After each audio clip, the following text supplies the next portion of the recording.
Hello po sa mga ka-coin fanatics natin dyan. Welcome again to my YouTube channel. Pero bago po tayo magsimula, huwag niyo pong kalimutang mag-like and mag-subscribe. At pakipindot na din po yung notification bell icon para lagi po tayong updated sa mga susunod na videos po natin. So guys, medyo natagalan ulit tayo, no? Okay.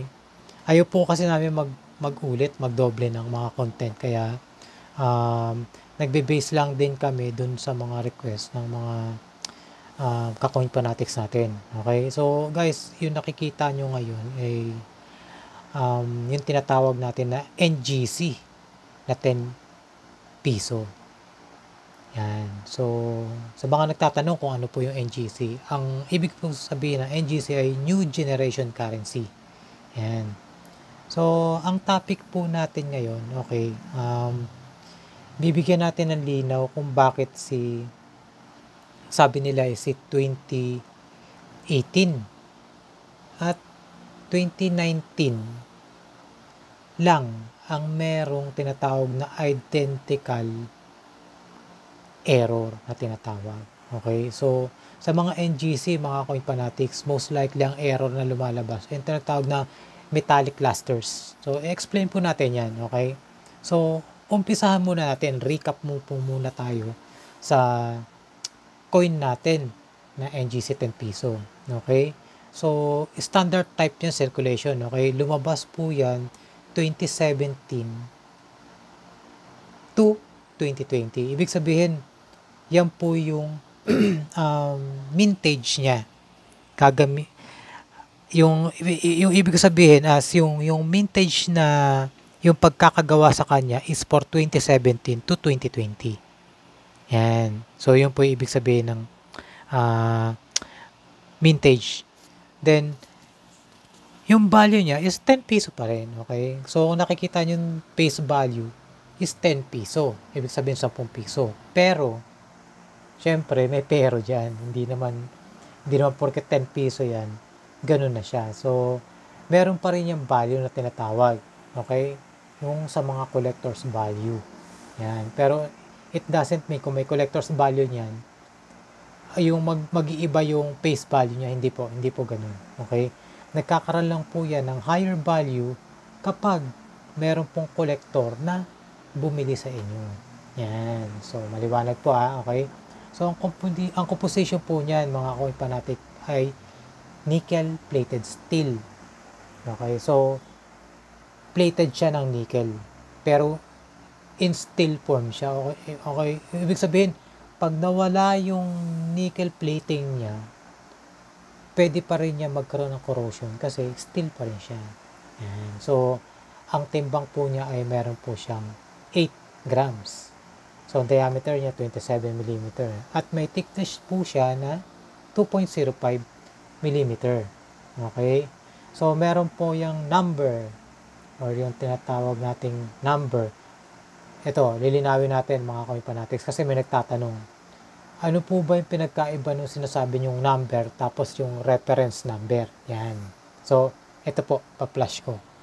Yan. So, ang number niya ay N138688 or N138688. Okay? Meaning, yung number po niya ay yan po yung variation number niya for the NGC currency or the New Generation Currency. Tapos, meron po siyang tinatawag na reference number. So, may nagtanong, Mr. E, teka, bakit may number ka na, may reference number ka pa? Saan po yung reference number? Yan. So, guys, yung reference number na tinatawag, itong nasa harapan ninyo is KM303. Yan po yung or yung series ng coin na pagkakagawa sa kanya. Kaya meron po siyang reference number. Ibig sabihin, yung reference number na naka-assign niya, yung KM303 na yan, ay inilabas nila noong 2017 for 2020. Okay?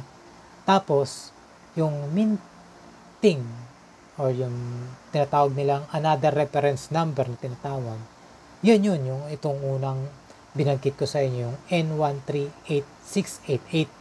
Ibig sabihin naman, yan yung tinatawag na variation number na tinatawag for the 10 piso coin currency. Kakagulo, no? Medyo magulo ba? Oo, sige, intindihin nyo na lang. So, ganun po yun. So, magkaiba po talaga yun, hindi po yung magkapareho, okay? So, yun po. So, most likely po, nakalagay naman dito si Apolinario Mabini, okay? So, common po yan. Tapos, meron po yung overside, yung tinatawag na kapa-kapa or kapa-kapa tinatawag nila. Yan. Tapos itong seal ng Bangko Sentral. Yan. So, pero guys, hindi yan yung topic natin. Ang topic natin ito.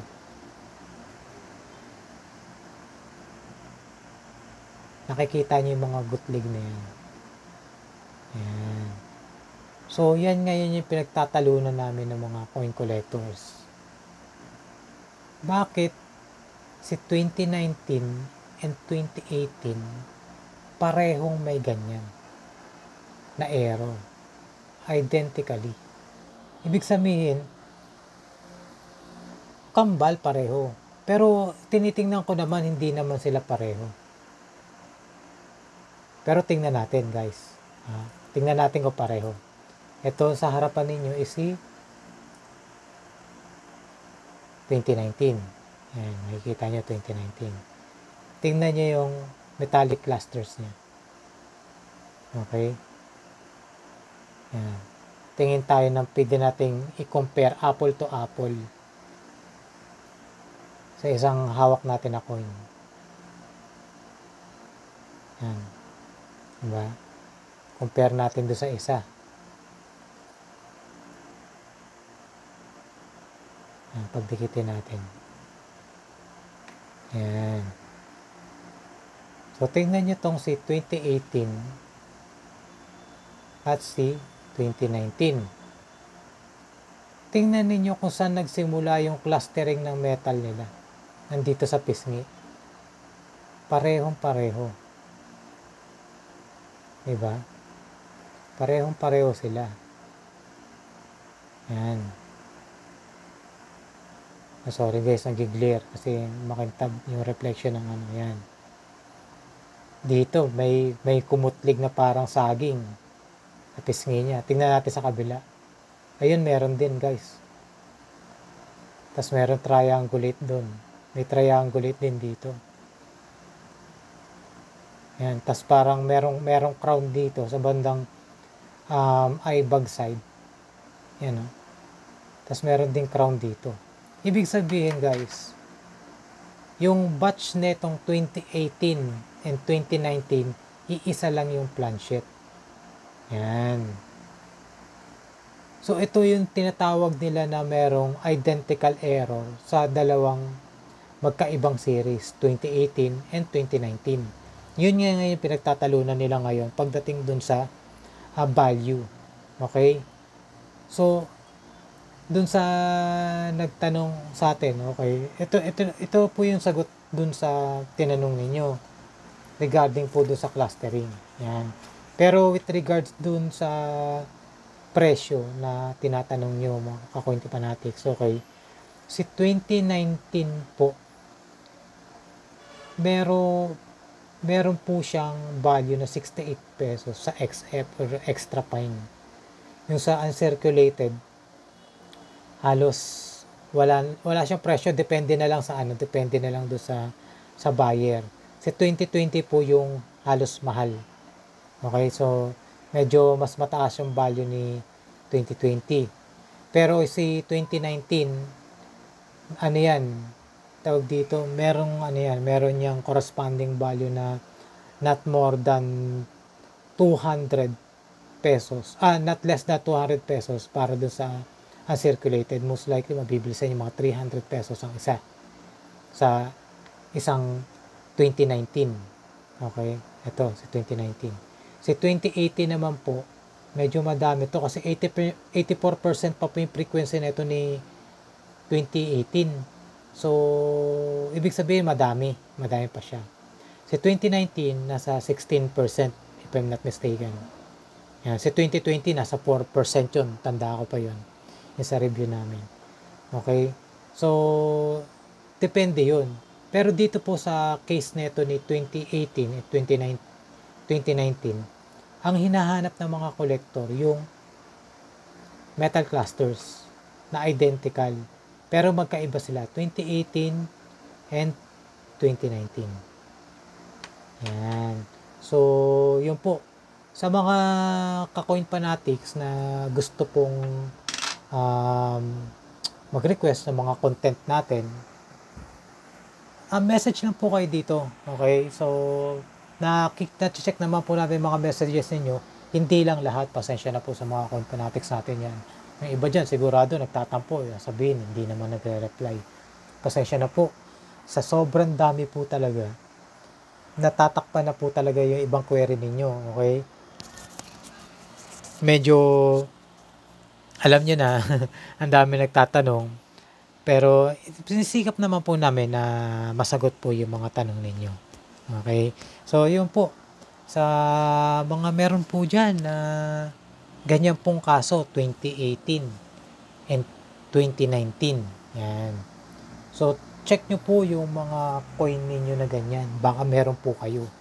Post nyo po doon, dito po, sa aming official Facebook pages sa The Coin Digger Mr. E. Yan po, nasa harapan po ninyo.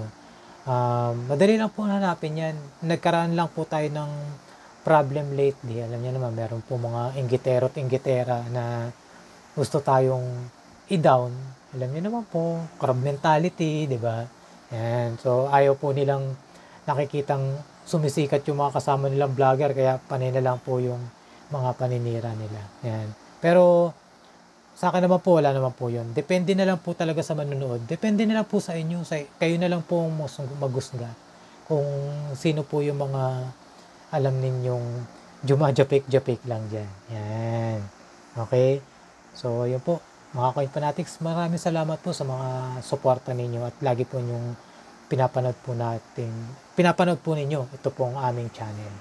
Yan. So, ulitin po mga coin fanatics. Salamat po.